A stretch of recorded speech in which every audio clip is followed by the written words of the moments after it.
Welcome to the Viking Age podcast, the official podcast of the VikingAge.com. My name is Chris Schad. I am a writer for the Viking Age as well as zone coverage and Bring Me the News. And joining me is my co-host and managing editor of the Viking Age, Adam Patrick.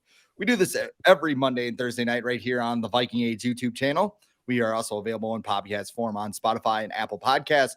So like, comment, share, subscribe so you never miss a new episode. Adam, I'm not big on trivia or any of that stuff, as you know. So I'm just going to ask you straight up, what happened on Sunday? I don't know if the Vikings know what happened. They got their butt whooped. That's about all you can say to describe it on in every facet of the game: offense, defense, special teams, coaching. It was bad. Everyone had their worst performance pretty much at the same time, hoping that doesn't happen again in the future. But sometimes that's how things go. It doesn't mean the season's over. Doesn't mean the world is, going to end. Doesn't mean the Vikings can't still contend for a championship. It was just a bad game. It could have been a really bad matchup for the Vikings. The Cowboys just on the other side of the ball, they did everything right. So yeah, it was just wasn't good. It was over by halftime.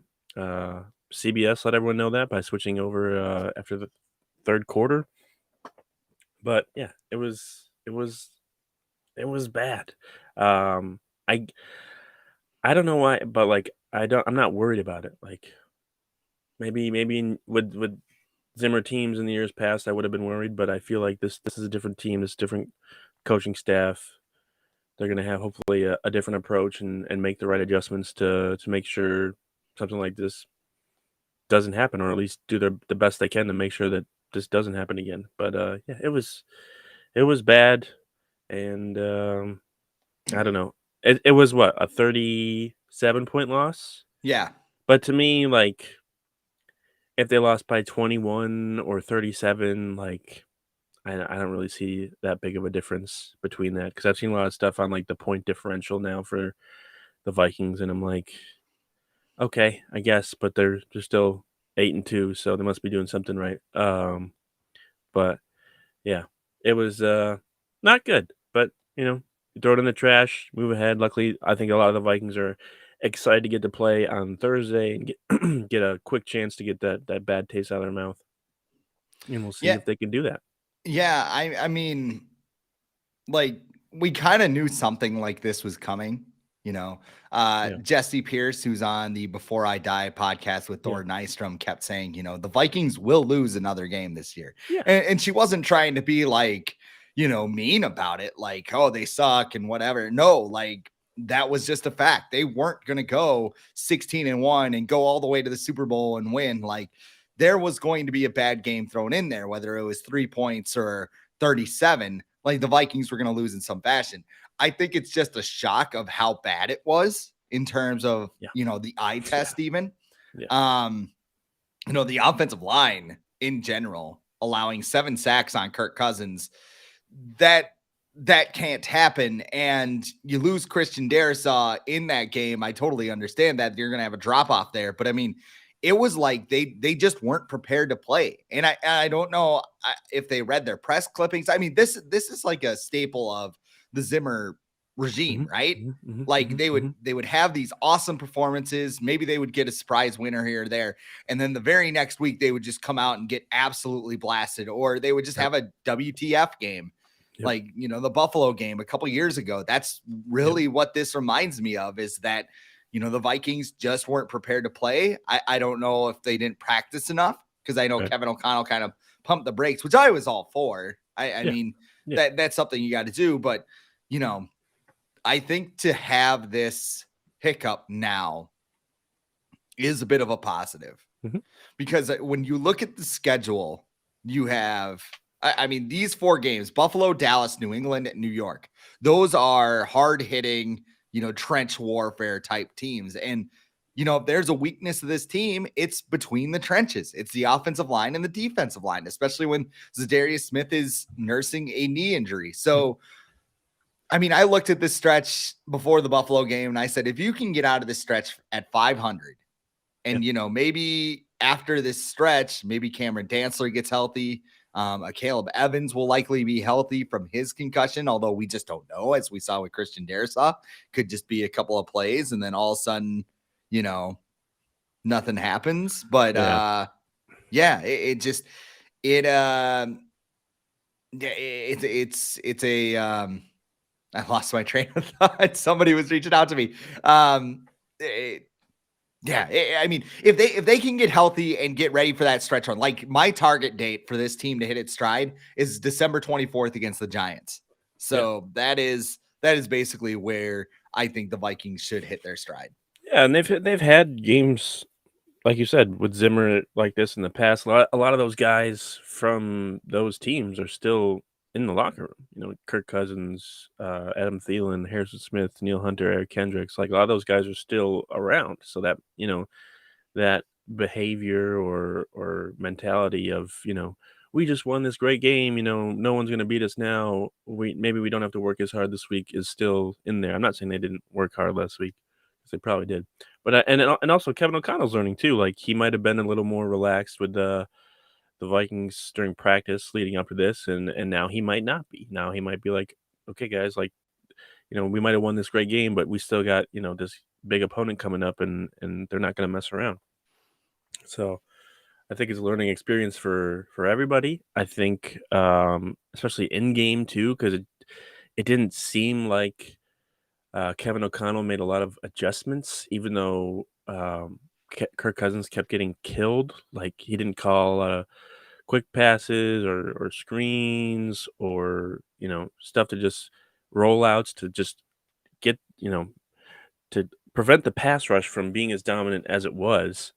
He kept just calling like just regular normal 5-7 step drops and hoping that the backup offensive lineman would hold against the elite pass rush of the Dallas Cowboys, and surprise, it didn't. So yeah, I think it's a learning experience for everybody.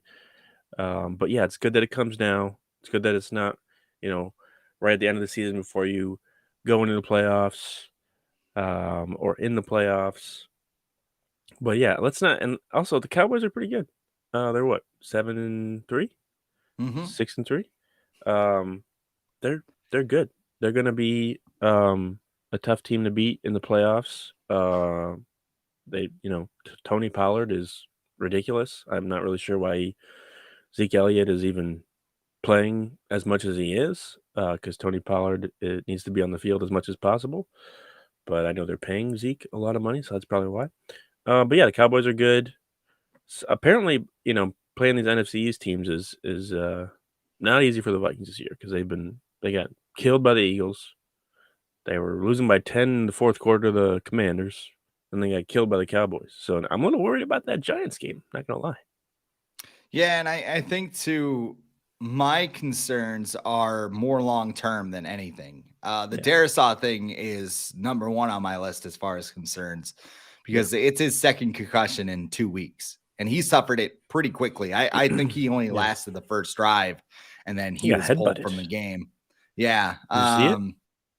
No, I didn't see the play. Was it dirty? I think no. I think it was just a straight up like bull rush. But the Cowboys defender pretty much just like put his head in the Darrisaw's head. And that's pretty much that was the last play he was on the field. So everyone's just assuming that's how it happened. And I think, was that the Parsons sack? I don't remember. Okay. Because he gave up a sack right away in the game, and then all of a sudden he was out of the game. So he seemed off. Like he didn't seem like he was recovered from the initial concussion. So I'm curious to see like if he suffered another one, or like this is still the first one and he didn't recover fully. I wouldn't be surprised if he's out until they get a longer break after this Patriots game, so that might help them. But I wouldn't be surprised if he's out for the Jets game as well. And I don't mind that. It's a concussion. Like these things need to be taken seriously. And I would rather have that than have like a Tua situation where Mike McDaniel's just going up there and spitting out whatever he thinks people should want to hear, and it looks terrible. So whatever amount of time Darisaw has to be out is fine. We're like I think O'Connell said afterwards, like he's got a bright, long future. Let's worry about that and not worry about beating the Jets or beating the Lions. His future is probably way more important than a few games this season. Yeah, and it's unfortunate because he's having an all-pro season and everything else. I mean, Judd Zolgad theorized he might be out a month, and it's hard to like speculate and guess how long somebody's going to be out with a concussion. You know, we were doing it all last week with Darisaw because he was on social media and everything looked good, and he was playing and whatever. And it's just going to be, a wait and see. Like I said, if they can get him back for the Giants game, take your time, because I mean, after this Patriots game, you get the Jets. Mm-hmm. I'm not really afraid of the Jets right now. Defense is good. Defense is good, yes, but I don't think they can put enough points up to win a game. No. Not if Zach Wilson's playing. Not with the Disney villain at quarterback that they seem to have right now. But I will say, if Darisaw is going to be out for an extended period of time, please have a different game plan. Don't assume. Yeah. Don't put Blake Brandel in there and be like, all right, you got to do everything that Darisaw did. It's like, no, he's not going to do that. 7-step drop. And here's the thing. That's what they should have done against Dallas, is quick passes and because both those corners are corners that are going to bite on double moves. Correct. And are super aggressive. So Justin Jefferson probably was open very quickly in the game. Yes. And if you're running, these elaborate routes downfield, they take time to develop. If you run a quick route, like Justin Jefferson could have caught the ball, and then he goes up against a secondary that is just horrendous at tackling. Yeah. So, I mean, the adjustment didn't get there. And Jefferson mentioned it. I'm curious to see how O'Connell responds. I think he might be talking today or tomorrow. Yeah. I'm not exactly sure, but as we record this on Tuesday morning, but that's going to be interesting. The other concern that I had coming out of this game was Andrew Booth Jr. And this entire rookie class is really starting to look bad. And I don't know how Lewis Seen would have progressed or anything. Yeah. Throughout the season. He could have, and I mean, I've heard from people I've talked to that he's more of a like doer kind of learner than a thinker kind of learner. Yeah. I'm kind of the same way, especially when it comes to it takes probably and stuff. Yeah, it takes a little longer for him to pick things up. I heard that too. Like in Georgia, it took him a little bit, but once he picks it up, like he's right. And I mean, you have Ed Ingram, who's probably the worst guard in football. Brian Asamoah is a special teamer. Caleb Evans has been fine, but the rest aren't even mentioning. Booth in particular, 8 targets by Dallas. He allowed 7 catches, 85 yards, and you could say they're growing pains, but I mean, the Cowboys basically went there and said, let's go after that guy. And the good news is the Patriots and Jets don't really have receivers to fear, but I mean, Booth doesn't look great, and he's a guy that they traded up for to go get. So, I mean, that is a big concern for me, that he doesn't even look anywhere ready to play. Yeah. I mean, you look at the 2 teams that he went against for his first, he was on, like, I think last week against the Bills was his first defensive snaps with the Vikings this year. And then this week against the Cowboys was his first start. Those are 2 of the best offenses in the NFL this year. So, like, to be your first, like that to be your first action in the NFL, that's a pretty tough task for any rookie. We know that cornerback is extremely tough to switch over from college to the NFL because the rules are just so much more different. And I feel like any corners that come in the league and have a little bit of success immediately is a surprise, because I expect most corners to struggle. So I'm not surprised that Booth is struggling. I'm not worried. I will be worried maybe in the middle of next season if he's still like this. But he hasn't given up a touchdown, I will say that. But yeah, like he went against tough competition. He's the 5th cornerback on the Vikings depth chart. We're finding out why. Because you got Patrick Peterson, Dantzler, Caleb Evans, Shannon Sullivan, and then Andrew Booth. So we're finding out why, and it's not a bad thing. Some guys take longer to learn. Maybe this scheme isn't something that he's used to. So we'll see. He still made he had a good pass breakup. Where he dove. I think he dove and broke up the pass. So there's some things to be excited about with him still. But rookie struggles, Ed Ingram, rookie struggles, like all these guys. Like I'm not surprised. We I think we get spoiled sometimes with some of the rookie classes. You look around the league, like the Seahawks and the Patriots, and how good their rookies are playing this year. That's not the norm. Usually it takes a few years for you to get any sort of benefit out of the players that you drafted past the first round. I think Brian Asamoah is doing pretty good on special teams.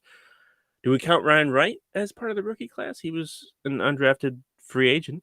Um, Yeah. you, you can count. He had a bad punt on Sunday too, but he had a good one as well.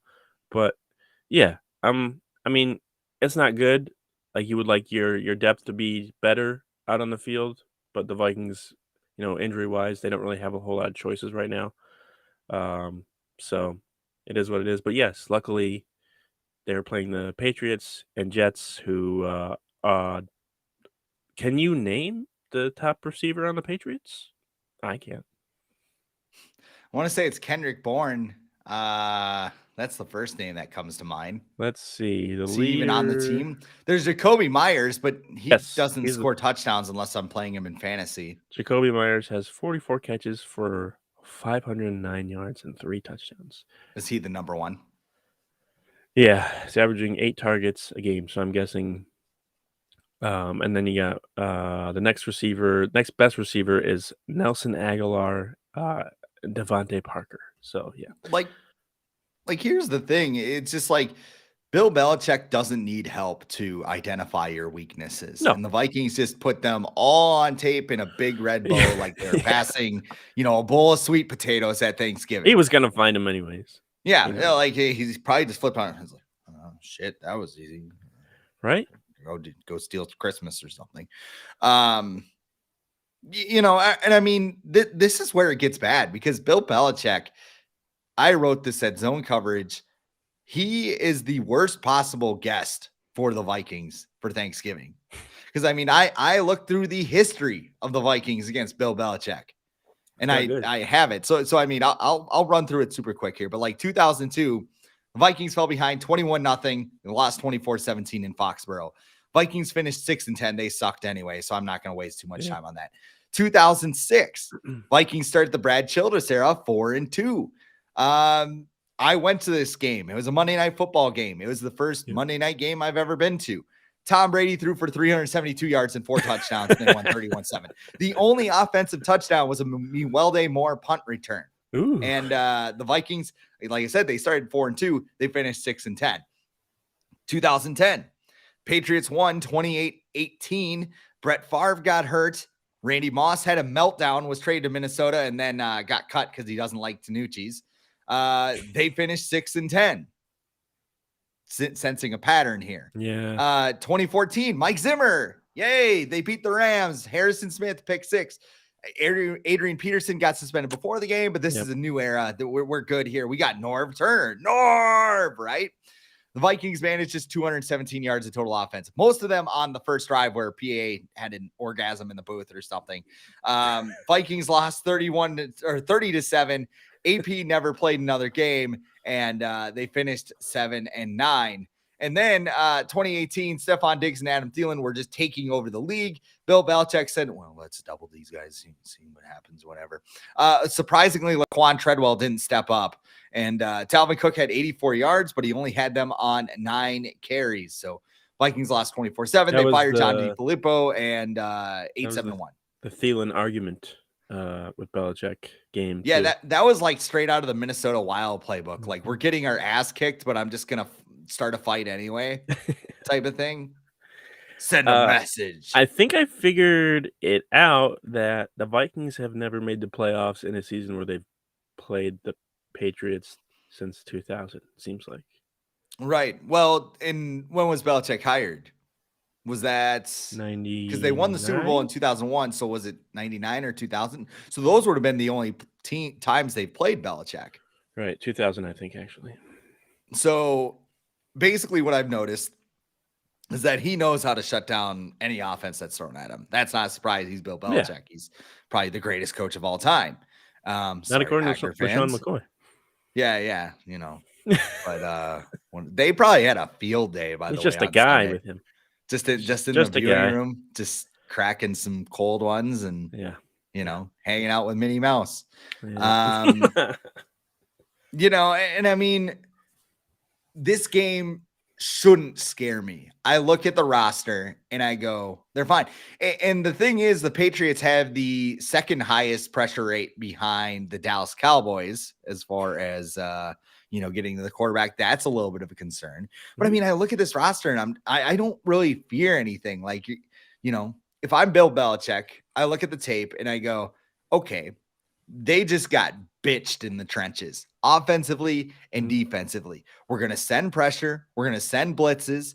The other thing that the Cowboys did, and I noticed this while watching the game, is that they did a good job of disguising their coverage. So they would have a guy follow Justin Jefferson in motion, and then they would drop back into a cover 2. And for a quarterback like Kirk Cousins, who is immaculate before the snap, but then has trouble improvising, that was a death sentence for him. So, I mean, Bill Belichick's probably like, well, that's easy. I do that all the time. Shit. I mean, yeah, we'll just go ahead and do that. What concerns you about this game? Well, I had a question. Do we think, I just thought of this, do we think that, George Edwards, Jaron Curse, Anthony Barr being on the other sideline had any impact on how poorly the Vikings played on offense and them knowing what a lot of the weaknesses are of some of those Vikings players? Could have definitely been something. Mike McCarthy could have went up and been like, hey, what would you have done? Barr could have been George Edwards seemed pretty fired up. I forgot Sunday. he was even on the. What is he, like, defensive analyst or something? Senior defensive analyst, yeah. Expert coffee maker. Jawing with Dalvin Cook, and Dalvin Cook gets the flag. That's always good. I don't know. Hey, Chris Boyd got a penalty too. We should probably point that out. Yeah, I don't think he's gonna make the Pro Bowl now. So down he goes. Down he goes. All right, what was your question about the Patriots? What concerns you about this matchup? It's just Belichick. He as poorly as some of the aspects of their team might be, he has a way of making sure that his teams make like the fewest mistakes possible, and when you make a mistake, they're going to capitalize on it. So like fumbling in your own side of the field, shanking a punt, missing a fourth down play, like his teams are known for like capitalizing on mistakes. They just take advantage. They do their jobs, and they take advantage of their mistakes, and also they know your weaknesses. They're gonna exploit them as much as possible. Like I have this feeling. You remember that? Was it last year? Was it the Bills and Patriots when the Patriots ran like 40 times? Yeah. Like I could see that happening on Thursday because the Vikings rush defense has been terrible the last 3 weeks without Dalvin Tomlinson, who might play on Thursday.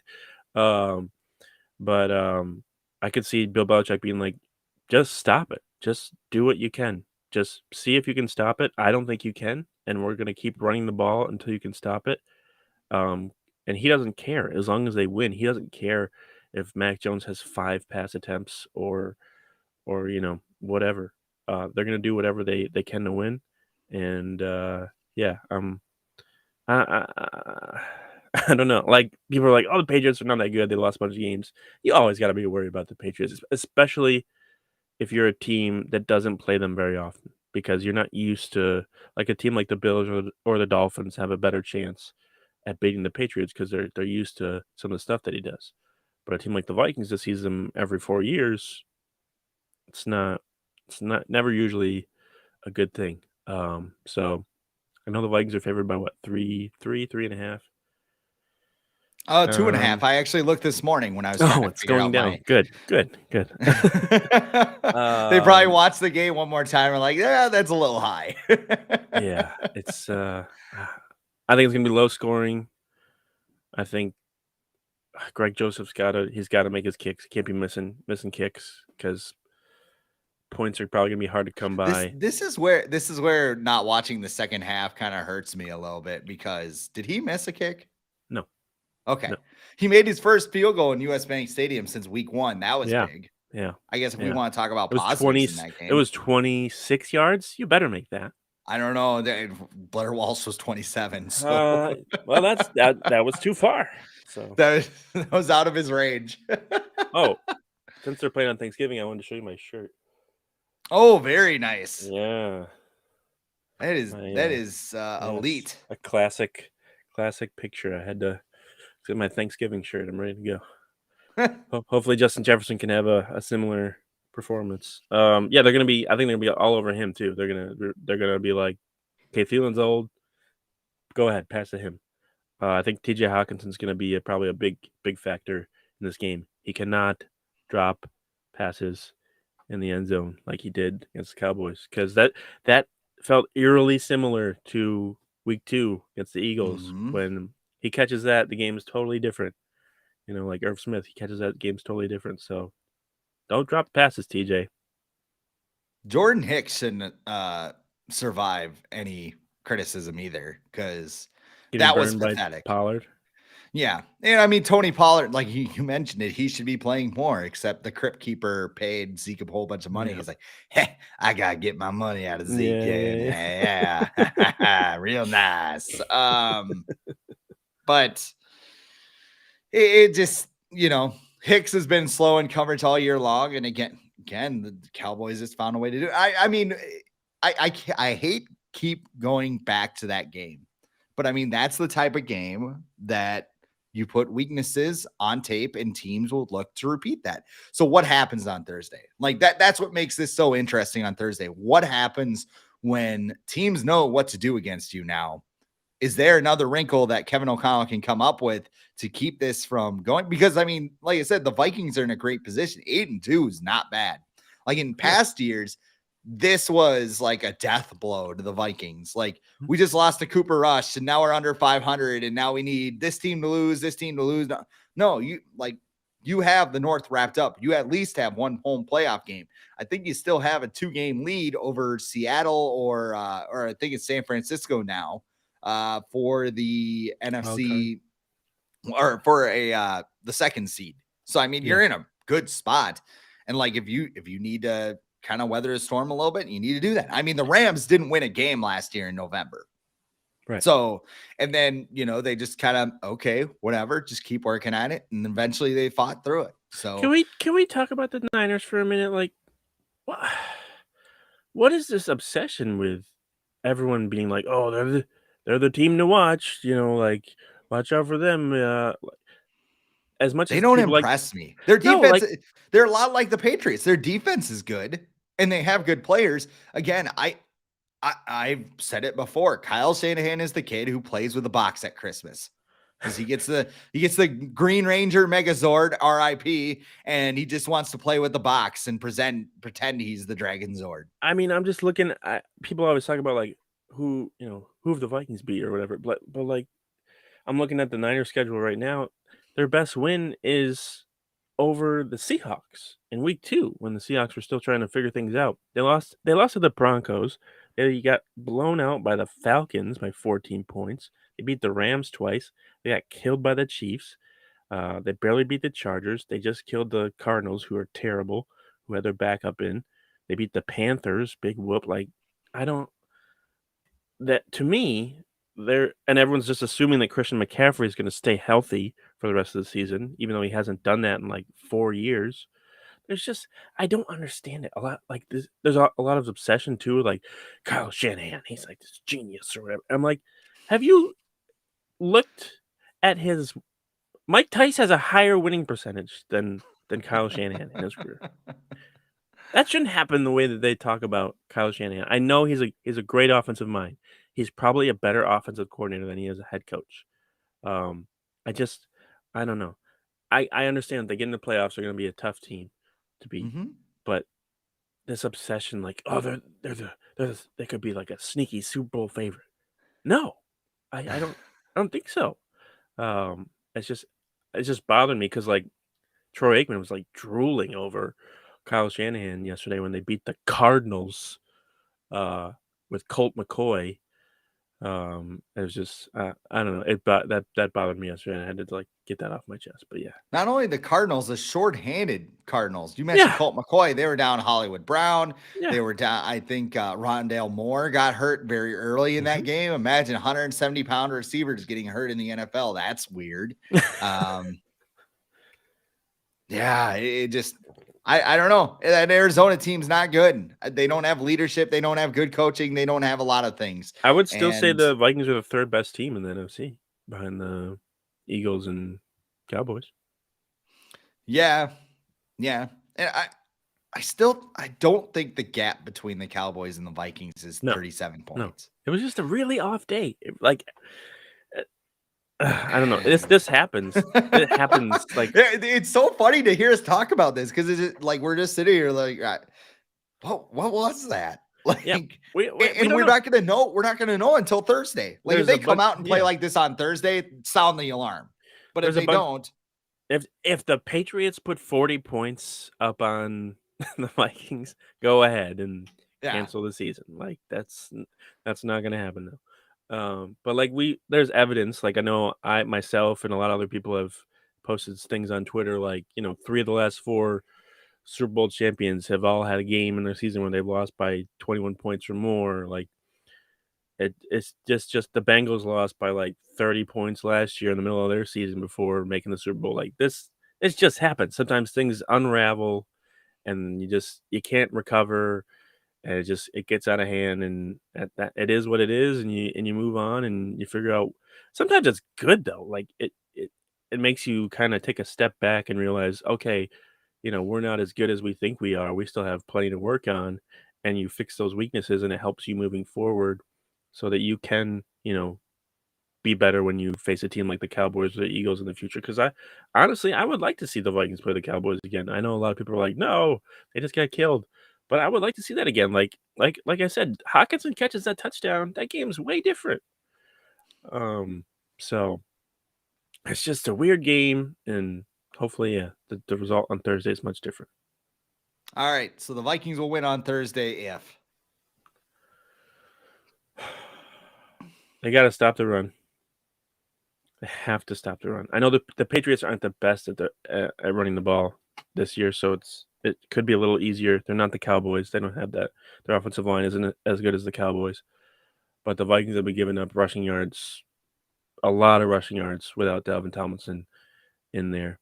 And then you gotta force turnovers. Last week was the first game the first game of the year the Vikings haven't forced a turnover this season. Every other game they forced at least one turnover, and that's clearly a big part of their defensive formula. Like we're gonna give up a lot of yards, but we're gonna take the ball away from you. And that didn't happen last week. They just gave up a lot of yards and a lot of points. And I think Mac Jones is turnover prone. I think we can say that about him. So yeah, and you just gotta. This is not a team that you can make stupid mistakes. Chris Brown against not Chris Brown, Boyd. Chris Boyd. That was a terrible joke because I did it wrong. Chris Boyd or anyone else, for that matter. This is not a game to get unsportsmanlike, penalties, taunting penalties, whatever, because that's exactly what Bill Belichick wants you to do. He's probably going to be like, go punch these guys in the mouth. They're going to punch back and they're going to get the flag. So this is not a game to do that. So you got to play smart, get turnovers, and stop the run. Yeah, I think I pretty much agree with you. Stopping the run is going to be number one for me because I think Bill Belichick's going to look at that from last week and go, all right, let's run the ball. Let's punch them in the mouth and see how they respond. Yep. I think that's how the Patriots will definitely open a game. If you put it on Mac Jones's plate, I think you got a very good chance to win because he just looks lost. I think Josh McDaniels was a big part of his success last year, even though McDaniels is an awful head. Yeah, when you want to talk about good offensive coordinators, but bad, head coaches. Yep. Josh McDaniels is at the top of the list. Yeah. But I mean, what do you mean? They got Matt Patricia and Joe Judge as their offensive coordinators. What's going well. That's like an advantage coming to this game for me, like when you think about it. But I mean, man. But yeah, you got to stop the run. You got to get pressure when they do decide to go back and pass. Like the Vikings, I think they only had like a 20% pressure rate, and that might be high against the Cowboys. So you have to do that. And again, like I think adjustments are going to be key in this game. Like they didn't make a single adjustment over the course of the Dallas game, and Justin Jefferson called it out. Again, I'm interested to see what Kevin O'Connell might say. Like, I don't know. I don't think it's going to be like, like the Mike Zimmer era. It felt like Zimmer was watching through like that kind of interrogation glass during press conferences. Because, like, Kirk was, I don't really know how to answer that. I will say this. Tape. A lot of the stuff Jefferson said yesterday, he was kind of egged on and nudged into saying when he was what came out, because I watched the press conferences, and a lot of the questions were like, "Do you wish that you changed this?" And he's like, "Yes, I wish." And people were like, "Oh, Justin Jefferson said he wished that they threw more quick passes." But I don't think anything Jefferson said was that bad. It's not like he came out and said, like, it was just like matter of fact. Like, it was like, hey, yeah, we probably should have ran more quick play stuff. Like, I don't know. It wasn't like, my head coach doesn't know what the hell he's doing. Yeah, like everyone would agree with him. Everyone knows they played like terrible. He's not saying anything that no one disagrees with. I don't think he's not like throwing anyone under the bus. He didn't name names. So yeah. The Patriots will win if. This goes to your adjustments thing, but like you said, the Patriots have a very good pass rush. If the Vikings think they can just come out and not have and run their offense, as they would with Christian Darrisaw on the left tackle, then they're going to lose. They're going to get sacked. Kirk Cousins is going to fumble the ball. The Patriots are going to get easy points. So yeah, you gotta have a different plan. Like, I was waiting for, Kevin O'Connell to call maybe a jet sweep or something, like a motion or something to throw him off. Like, it felt like their game plan against Buffalo was very good, at least when they were scoring. Because they had a lot, like the CJ Ham play when they scored the touchdown. That was incredible. We didn't see any of that against the Cowboys. It was kind of like, we'll beat them. We'll be all right. I'll just use one of my normal playbooks. I also think Kevin O'Connell might be a little more amped up for this game because he was drafted by the Patriots. Yeah. Bill Belichick's kind of like a mentor to him. So I feel like he's gonna have something to prove, especially after Sunday's performance. He doesn't seem like he's someone who's just gonna be like, oh well, try again. He seems like someone who's gonna be affected by Sunday and like get 2 hours of sleep this week because he's gonna just want to be coming up with a much better game plan. So I expect. And if they win the coin toss, don't elect to receive. Yeah. Okay. Get the ball like in this. It sounds so stupid, but getting the ball in the second half, like, it's a big advantage.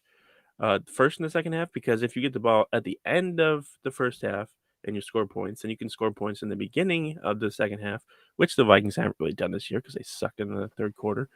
But you at least get that, those chances. Because I heard that on Sunday. I was like, oh, the Vikings won the toss and they like to receive. And I'm like, what? Why?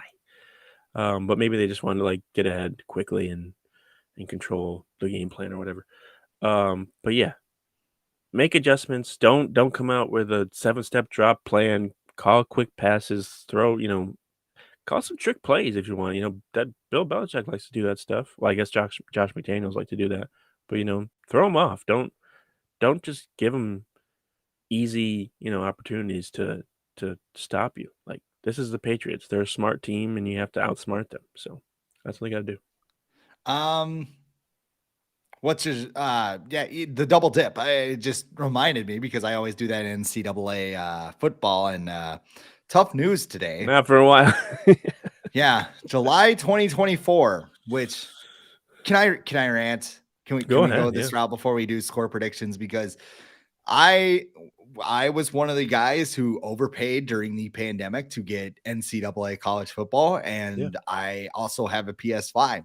Yeah. I play college football on my PS3 more than I play my PS5. Like 100, it's just a more fun game. And like it blows my mind that EA cannot create a good video game right now outside Right. of NHL. FIFA? NHL 23 is good. A lot of people like FIFA. I'm not a big soccer guy, so I don't play Yeah. it. But like NHL 23 is good.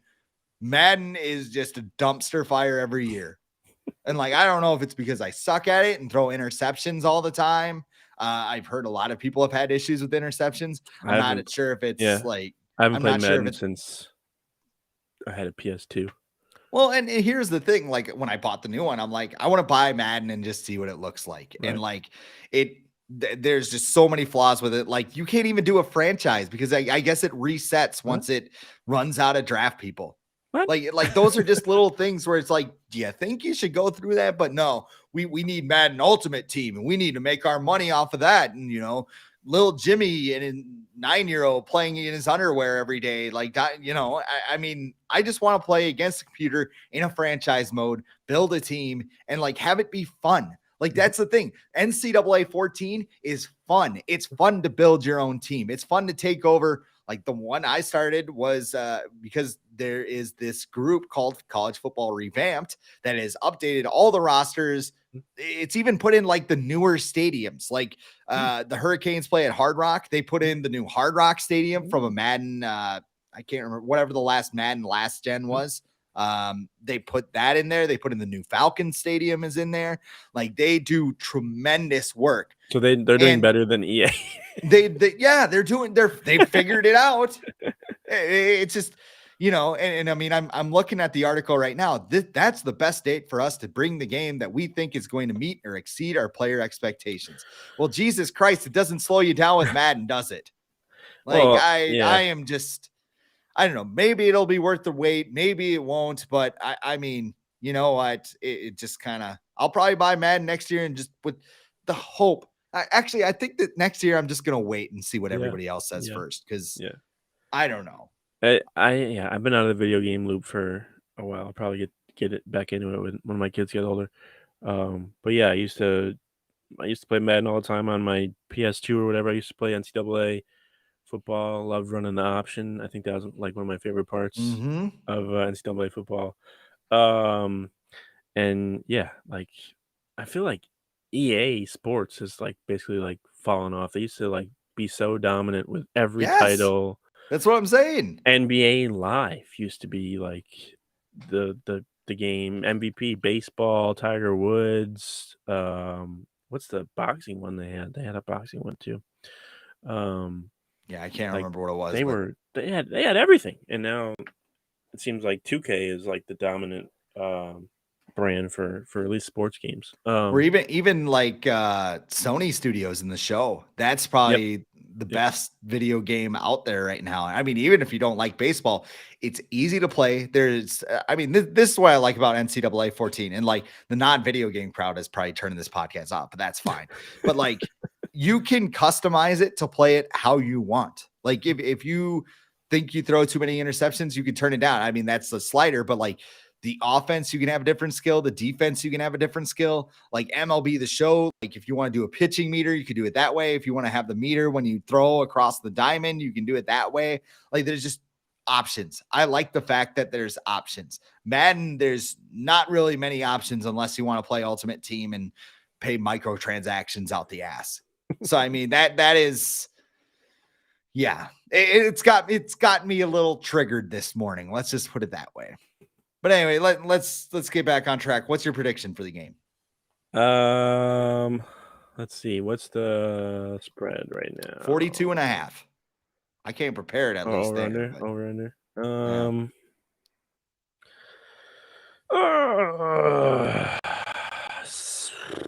17-13 Vikings. It's not going to be very fun. It's going to be a lot of we will be put to sleep by something more than the turkey. Who is it? Who's the commentator on NBC? Why am I blanking? Mike Tirico. And who else? Chris Collinsworth. Yeah, Chris Collinsworth. Why was I not thinking of that? Yeah, Chris Collinsworth. I can't wait to hear about how much he loves the Patriots the entire game on Thursday. But yeah, 17-13 Vikings. I'm gonna go the opposite way almost, but I'm gonna go 16-13 Patriots. I think the Vikings put enough on tape for Bill Belichick to beat them. I think people are really gonna panic after this, but they have 11 days, they can regroup and whatever. I hope I'm wrong, but Bill Belichick's history against the Vikings scares me as far as that goes. And like I said, you basically gift wrapped all your weaknesses for him to game plan over this 4-game stretch. He basically got cliff notes. Kirk Cousins, 2-0 on Thursday nights with the Vikings at home. Kirk Cousins in prime time. Kirk Cousins. All right. Well, we should probably wrap things up here. That is all the time we have for today. Make sure you like, comment, follow, subscribe.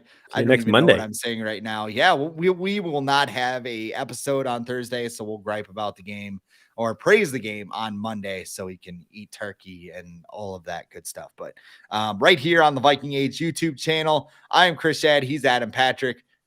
We'll talk to you on Monday. Whoops. Bye.